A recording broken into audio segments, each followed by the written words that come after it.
Eh bien bonjour la famille, c'est Entrée de cours, on se retrouve pour une nouvelle vidéo. Aujourd'hui on va voir la factorisation. Alors la factorisation c'est un outil mathématique qui est utilisé beaucoup de fois en maths en général. Donc sans tarder on va voir la définition.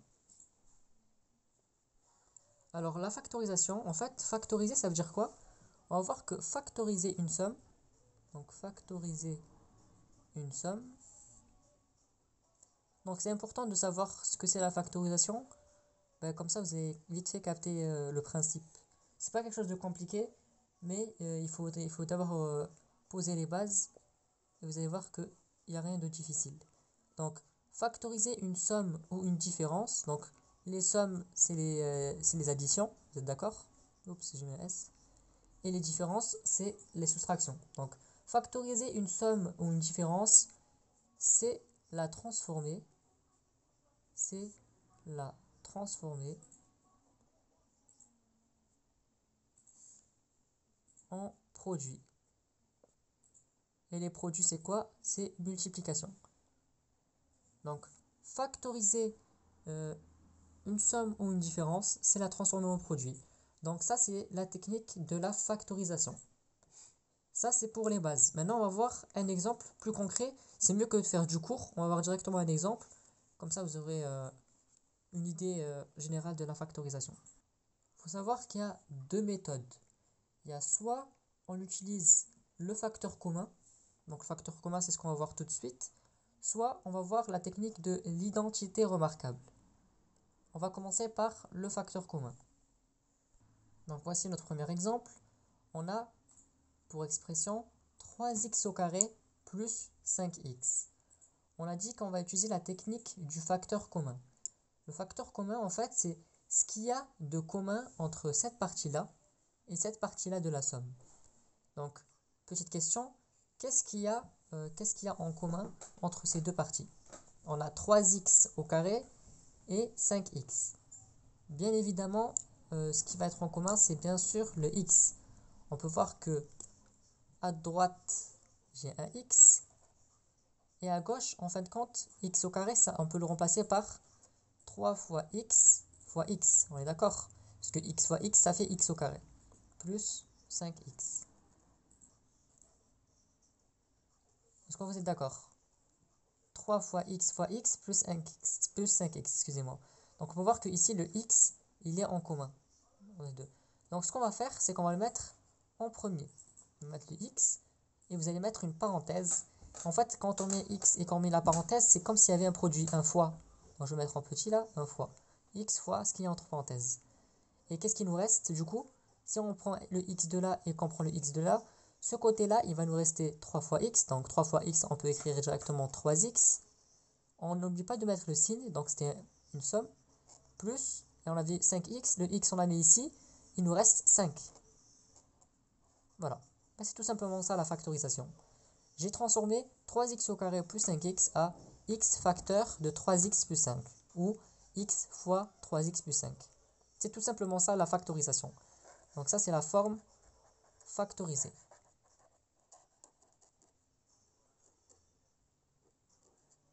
Et je vous rappelle que j'ai fait une vidéo sur la forme développée.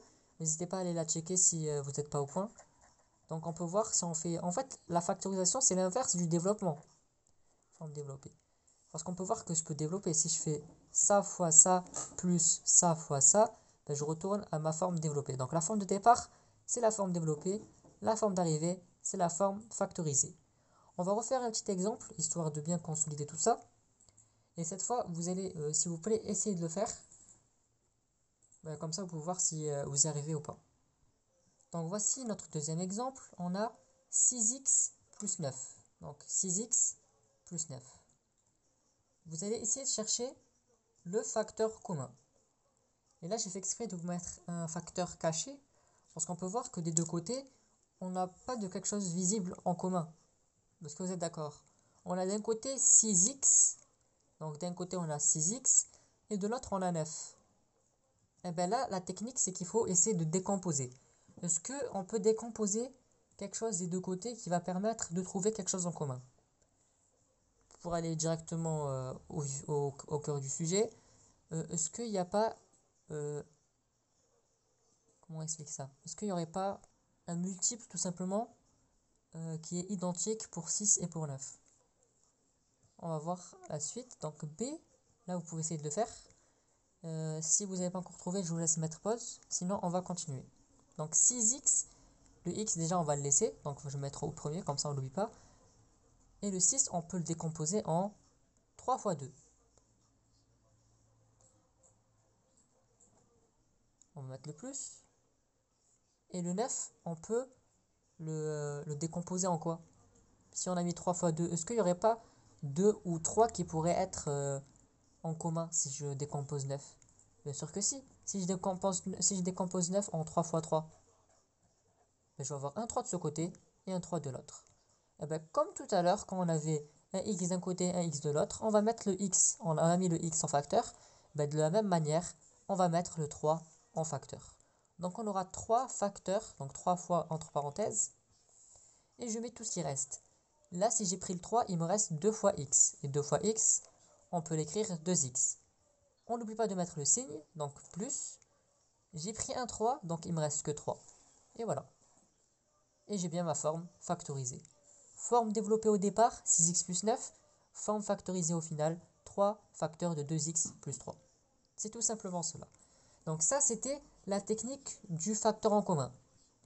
Là, si le facteur en commun il est visible, c'était x. Là, on voit qu'il n'est pas directement visible. Il faut décomposer soit les deux, soit un seul côté pour pouvoir trouver un facteur commun. Mais là, si vraiment on ne trouve pas de facteur commun, on va utiliser la deuxième méthode qui est l'identité remarquable. L'identité remarquable, elle ne marche pas toujours. Elle marche que dans certains cas. Et c'est pour ça que dans certains cas, on peut l'identifier, d'où le nom de identité remarquable. On va voir les 3 différentes identités remarquables. Donc, au programme, ici, on aura 3 qu'on va voir. Donc, la première, ça va être, je vais vous l'écrire en rouge. Là, je l'écris en général, donc je vais l'écrire sous forme littérale, donc sous forme de lettres. On a a au carré plus 2ab plus b au carré. Et bien, cette forme-là, si vous découvrez une forme de cette sorte, excusez-moi, j'ai oublié le carré, a au carré plus 2ab plus b au carré, ça c'est la forme développée. Et bien cela, on peut l'écrire de cette manière, a plus b au carré, le tout au carré. Donc ça c'est la première identité remarquable. Vous pouvez voir que ça simplifie beaucoup les calculs. Là on a beaucoup de différents nombres, et bien là on peut le mettre sous forme de parenthèse et au carré. Donc ça c'est si on a une expression de cette forme. On peut la transformer en cette forme. Donc forme développée, forme factorisée. Ça c'était la numéro 1. La numéro 2, c'est a au carré moins 2ab plus b au carré. Donc les deux premières, elles se ressemblent, sauf que le premier signe, il change. Et bien ça va faire, entre parenthèses, a moins b, le tout au carré. Donc ça, c'était la deuxième identité remarquable. La troisième identité remarquable, c'est a au carré moins b au carré. Et ça, on peut le transformer en a plus b facteur de a moins b. Pareil, on peut voir qu'avant c'était une différence. Quand on l'a transformé en produit, c'est bien la factorisation. Donc, à gauche, c'est les formes développées. À droite, c'est les formes factorisées. Ces identités remarquables, il faut les identifier. Ici, est-ce qu'on pouvait les utiliser? Non, parce qu'on n'avait pas un cas comme celui-ci. Mais là, si je prends un exemple là rapidement, si j'ai 7 au carré moins 9 au carré, ça va être ma forme développée. Ben, si j'identifie un truc comme ça, je peux directement dire que ça, ben, c'est égal à 7 plus 9 facteur de 7 moins 9. Vous avez vu? C'est ça, identifier. Là, si je vois ça, ben, j'ai pas besoin de chercher un truc en commun. Hop, j'ai cette forme, je peux la transformer avec cette identité remarquable. Et bien sûr, on a vu que ça ne marche pas toujours. C'est pour ça qu'il faut savoir maîtriser le facteur en commun. On va voir maintenant deux petits exemples comme tout à l'heure, histoire de consolider tout cela. Alors, jouez le rôle et essayez de faire l'exercice. Donc voilà notre premier exemple avec les identités remarquables. On a c est égal à x au carré plus 8x plus 16. Alors là où vous savez qu'on va utiliser les identités remarquables, alors comment on va faire? Ici, à votre avis, c'est la première, la deuxième ou la troisième? Je vous laisse chercher. Et là, pour l'instant, nous, on va corriger. Donc ici, on va voir que c'est la première. Pourtant, c'est bizarre, on n'a pas de 2, on n'a pas de carré ici. Pourquoi c'est la première? C'est ça que vous êtes en train de vous poser peut-être comme question.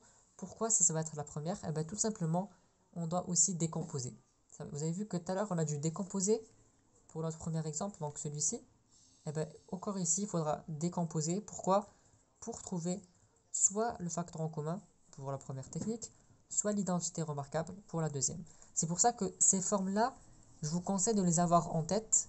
Et franchement, normalement, vous devez les avoir parce que c'est important. Si vous ne les avez pas en tête, ben, vous ne pourrez pas trouver l'identité remarquable. Et je vous conseille aussi que si vous êtes en contrôle, n'hésitez pas à les écrire dans un brouillon. Comme ça, ben, vous avez le modèle en face de vous. C'est plus simple à voir. On a le modèle en face de nous. On essaye de voir si ça ressemble. Ici, on peut voir que ça ressemble. On a trois parties différentes qui pourraient bien correspondre aux premières. Donc tout cela, on va essayer de faire en sorte que ça ressemble à la première identité remarquable. Donc le premier membre, on voit que c'est x au carré. Là, on voit que c'est a au carré. Donc pour l'instant, tout va bien. Ça ressemble très bien à notre première identité remarquable. Là, on a 2 fois a fois b. Mais là, on n'a que 8 fois x. Est-ce qu'on ne peut pas transformer cela? Eh bien, bien sûr que oui. Si je dis que, on a dit que le a c'était x, donc je vais essayer de mettre le x en premier. Donc j'oublie pas de mettre le plus. D'accord, je mets le x en premier. Et vu qu'on veut 2 fois b, puisqu'on a dit 2 fois a fois b, le x j'ai mis, donc je peux mettre un fois. Et le 8, je peux le transformer en quelque chose qui dit que 2 fois ça fait 8. Et 2 fois quoi qui fait 8? Ben, tout simplement 2 fois 4. Et plus. Donc vous voyez que là, pour l'instant, ça ressemble exactement à notre identité remarquable.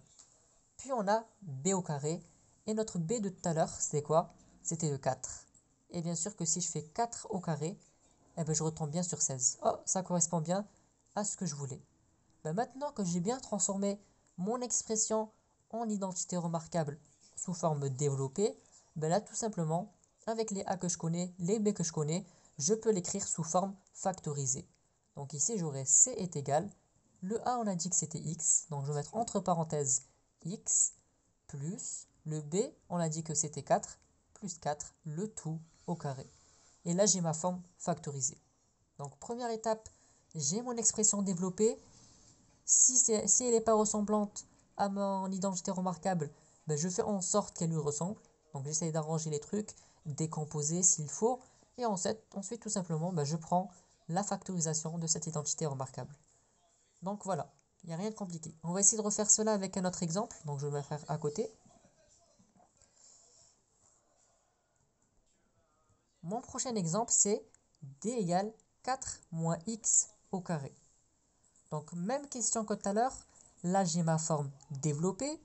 Je cherche à quelle identité remarquable elle ressemble. À la première, à la deuxième ou à la troisième. Donc je revois la première, il y a 3 membres. Ici, j'en ai que 2. Donc je me dis que non, ça va pas coller. Pareil pour la deuxième, il y a 3 membres, j'en ai que 2. La troisième, ah, il y en a 2. Ici, j'en ai 2. En plus, ça ressemble, parce que regardez, j'ai un moins, j'ai un carré d'un côté, j'ai pas le carré de l'autre. Je pourrais me dire que peut-être ce membre-là, je peux le transformer en quelque chose au carré. Donc je vais essayer. 4.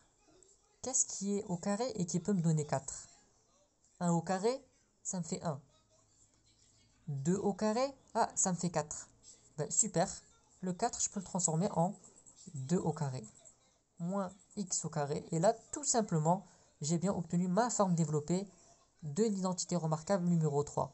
Et bien là, dernière étape, il suffit juste de recopier. Une fois qu'on connaît l'identité remarquable par cœur, ah ben je sais que mon a ici c'est 2, mon b c'est x, ben je peux écrire cette forme. Donc j'ai entre parenthèses a plus b, donc 2 plus x fois 2 moins x.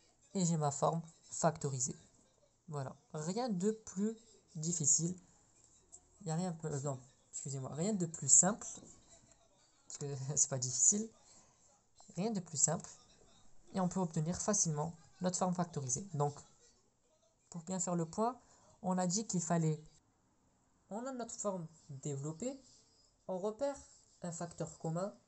Si on n'en trouve pas, pour le transformer en produit, eh ben, on cherche avec nos trois identités remarquables. Donc, a au carré plus 2ab plus b au carré, ça me donne, entre parenthèses, a plus b au carré.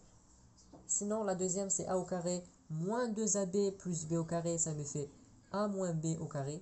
Et a au carré moins b au carré, ça me fait a plus b facteur de a moins b. Voilà les trois identités remarquables. Donc voilà les amis, c'est la fin de la vidéo. J'espère que la vidéo vous sera utile. J'espère que vous aurez compris comment factoriser une expression en mathématiques. Et je vous dis à la prochaine pour une nouvelle vidéo. C'était Entrée de cours.